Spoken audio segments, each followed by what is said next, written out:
loser tried to bring me down for all of my school years. It's insane, really. And those people are already so low key. They're not even worth it. They're not even worth it.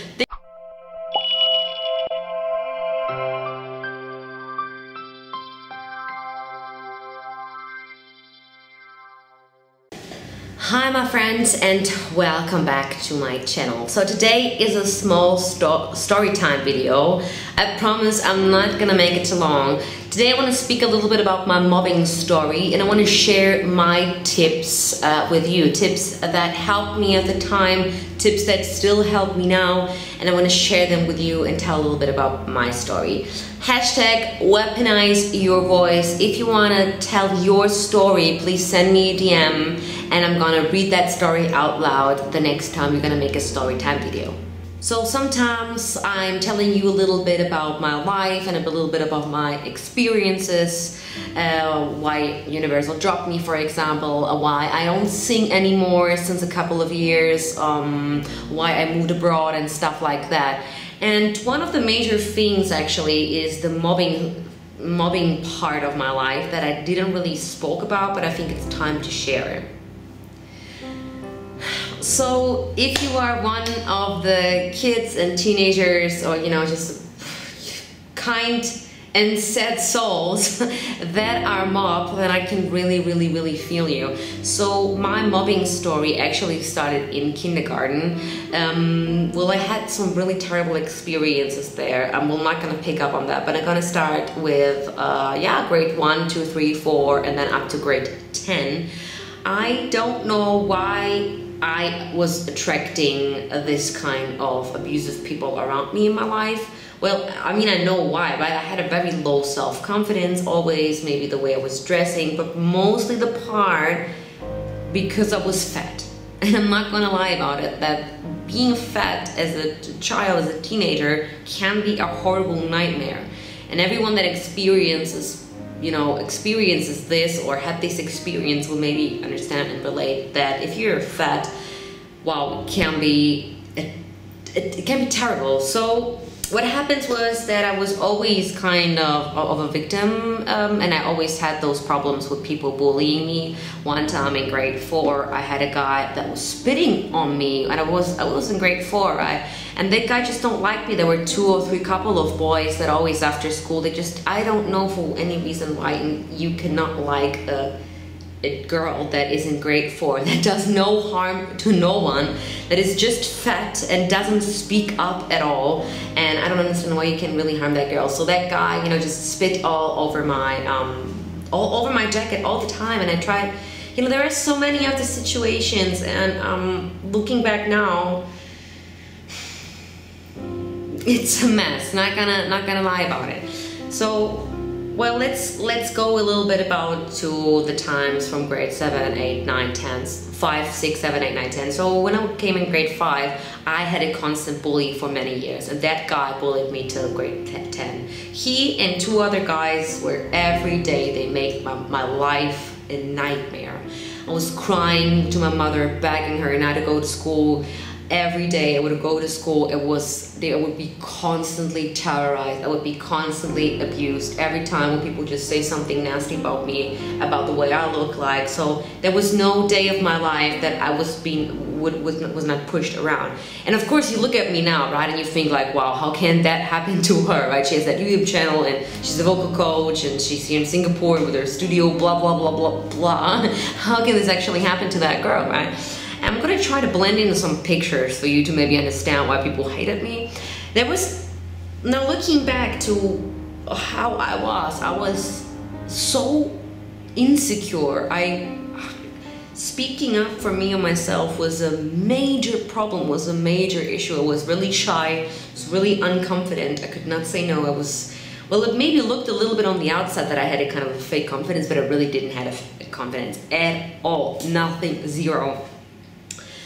So there were different kind of things happening, right? Like they stole my phone after school, or I remember one time the abuse was so strong and they were saying so many mean things, you know, that I one time took my bag and I throw it at this guy, and this guy looked at me, and in that millisecond I just ran for my life, because I knew that if he would have catched me, he would just beat the shit out of me. And again, it was just a girl, it was grade 6, and that was just horrendous. And I remember many times that a lot of my friends in class would say nothing because they were afraid. And one time, one of my friends opened up and she said, you know what, I am afraid to say something because I'm afraid that I will be the next victim of him, and that's why I don't want to say something.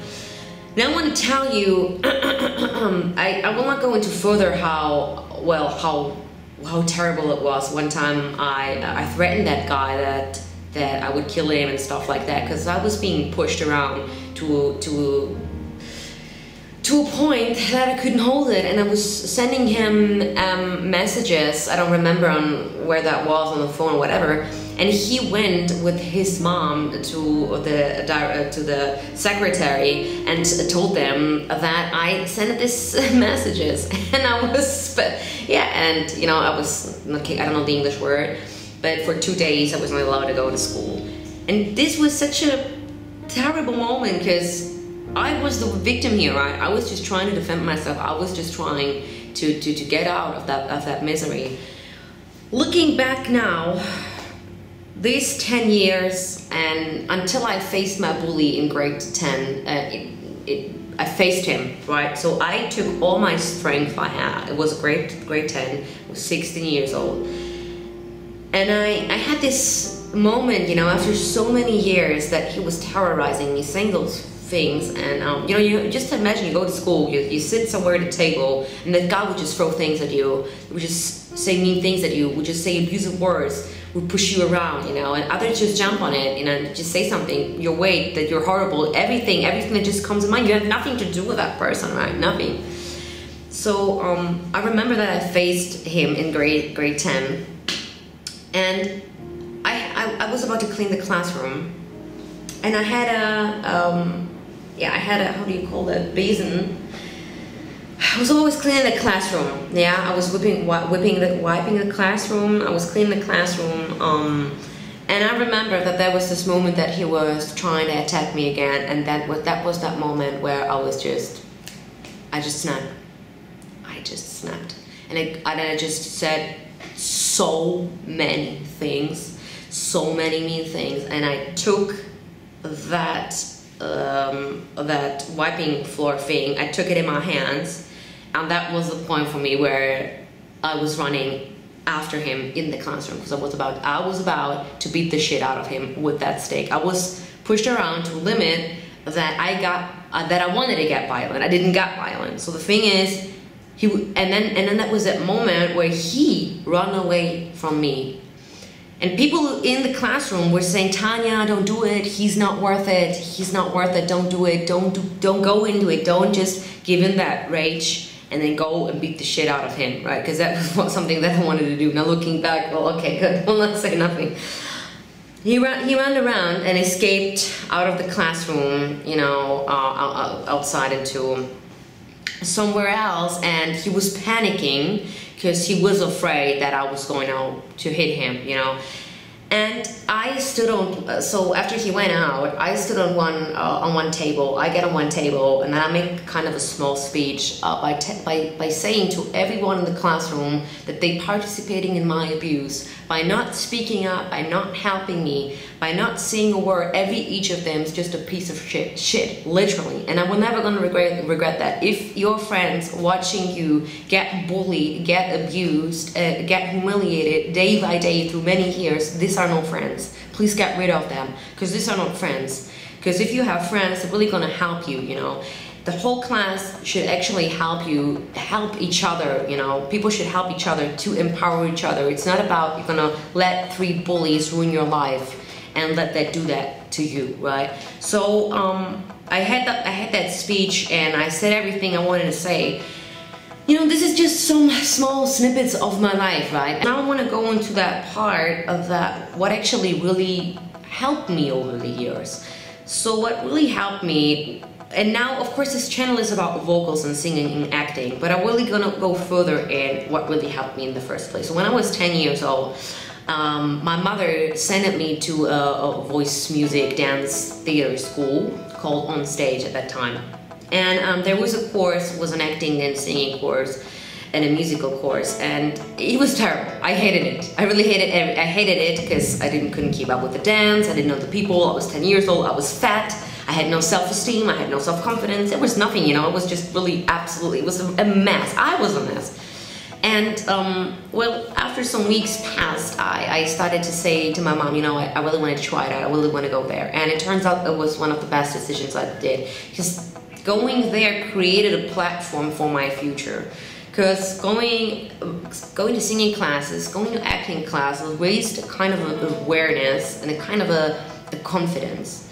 And now comes the first tip that I want to give you. And the first tip actually is you have to build a certain confidence.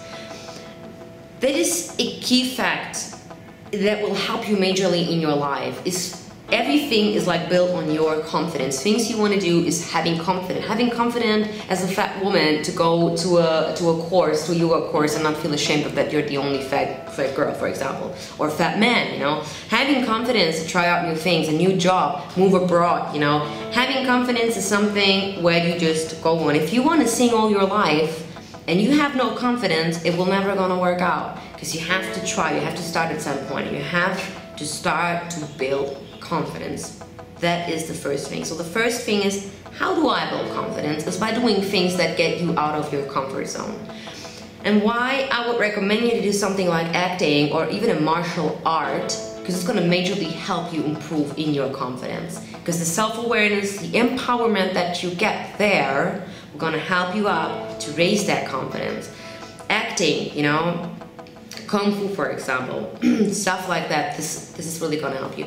So what happened is I built a kind of confidence, but through singing, through acting, and this fake kind, not really in deep confidence like I have it now, as a 30-year-old lady, will still help me through that time.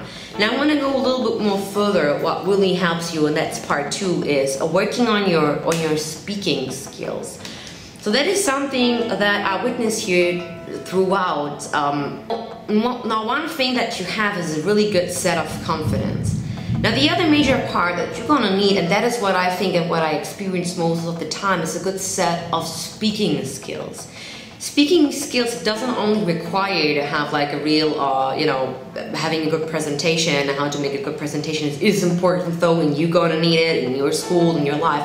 But in your daily life, you're gonna be confronted with different situations. So it's really important that posture work, having a good set of speaking skills, gonna really help you, you know, understanding your voice, how your voice works. What helped me was later on through acting, working on my voice, be a little bit more louder, working on my posture, be a little bit more self-confident, and having the right speaking skills will gonna make a major impact in your daily life.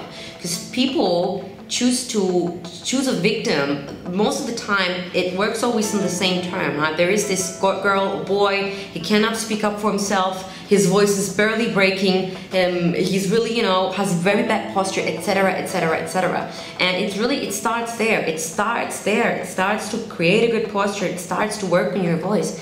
And I see this every day here with my students. Some of them, my students, only come for speech quality. They only want to come because they want to work on their daily voice. Now number 3, and this is something that I want to share with you now that I was not aware of it at that time. And that is detach yourself. Because now having a YouTube channel made me realize how important it is to detach myself from negative comments. Because this was something that, so nothing really prepares you for those kind of situations, right? You have to go through, you have to learn through the situation. But what really helps you is to realize that these words doesn't impact my life. Because this has nothing to do with my life. Because if someone tells me in my comment section and says, you know, you're a stupid bitch, you're not really a vocal coach, then this is him. I am completely detached from what this guy is saying. Because this guy is trying to bring me on a really low negative energy that I don't want to jump in. Because I'm right now here, you know, I'm here working on my life daily, day out, day in, working on my life, trying to achieve something, trying to create something. This guy's already down. So what these guys want, they want to bring you down. They want to bring you to their level. Only then they are happy. If they're going to bring you to that level, they're going to feel happy. Because that's what they want. They want to bring you down. And honestly, don't do it. It's not worth it, because what you do, they are vampires. It's gonna suck your freaking energy out of you, and you don't want to do that, right? So try to learn to detach from what every freaking idiot is gonna say about you, because in the end of the day, it doesn't matter. It doesn't matter what he says, because it's not who are you? I don't care who you are, right? It's not your life, it's not your choice, it's my life, my choice. But the problem is going through school and going and living and working in the office and stuff like that, you have to cooperate with people, right? But you know what the really cool thing is to not giving a really damn about that. Because if you're gonna be growing up, sometimes you have no different choice and sometimes be with the boss that is an idiot, right? But what you can do is try to detach yourself, try to not get emotionally involved into what this guy is saying. You know, try to, you know, let it pearl down like water. That's what we say in Germany.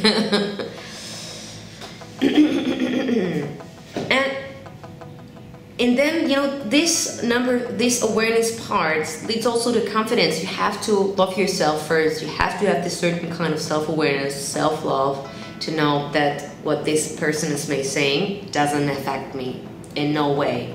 That is one of the major keys. Is there an overrule that I can say from now, what helped me? Well, I can give you suggestions to really try to learn the martial art, go and make acting classes, work on your speech, work on your posture, you know. You're just gonna improve by having a different posture, because if you're gonna come in a room, right, you really wanna give a statement, you really wanna go inside of the room and people gonna recognize you by your posture, by who you are, by your status, right? Because that's the first thing they see. They see you, they see your appearance, see your clothing, whatsoever, but they're really gonna see the energy you have. You're really gonna see, like, am I like that here, or am I really just, you know, speaking up, telling to you, you're gonna really work it, right? If somebody would have told me that like, some time ago, maybe my life would have changed so much more better. I used to box then when I was 18 years old. I went to boxing for 3 years, and it also helped a lot. It helped my friends, it helped my colleagues when we were at the performing arts school. When I started to study, we had fencing, we had boxing. It made a difference. Many people there really started to get more self-confident. So this is just a really tiny video and a small part of my life and some of the suggestions I want to give you. But one thing I can really say for sure is try to detach yourself from that and try to work on some things that you can work on, you know. And try, sometimes it's facing it, you know. I faced my bully too late, because I wish I would have faced him earlier. Then I would realize that this guy didn't have any power, because when I faced him, I just saw the real side of him, because that he was such a loser, that he was afraid of me, of a 16-year-old girl with a broom trying to hit him. He was afraid of me. Okay, hit me part with the broom, understandable, right? But I realized at that moment that he was so much more loser, and I was afraid of that loser. Really, that loser tried to bring me down for all of my school years. It's insane, really, and those people are already so low-key, they aren't even worth it. They are not even worth it. They're not even worth that you look them in the eye, believe me, girl, boy, man, woman, okay? They aren't even worth it, so don't do it. Don't, you know, go down on that path, okay? Okay, my friends. Different kind of content today, story time video. If you want to see me looking gross, disgusting, and being fat, I think I have some pictures on Facebook that I'm sure I'm gonna post some here on the video. Guys, I wish you all the best. If you have any questions, let me know. DM me on Instagram. I'm happy to help and tell a little bit about my story. And I wish you all the best. Stay strong, stay happy, stay healthy, and kick it. Kick it. It's your time now, okay? You're gonna rock it, okay? Thank you so much for tuning in.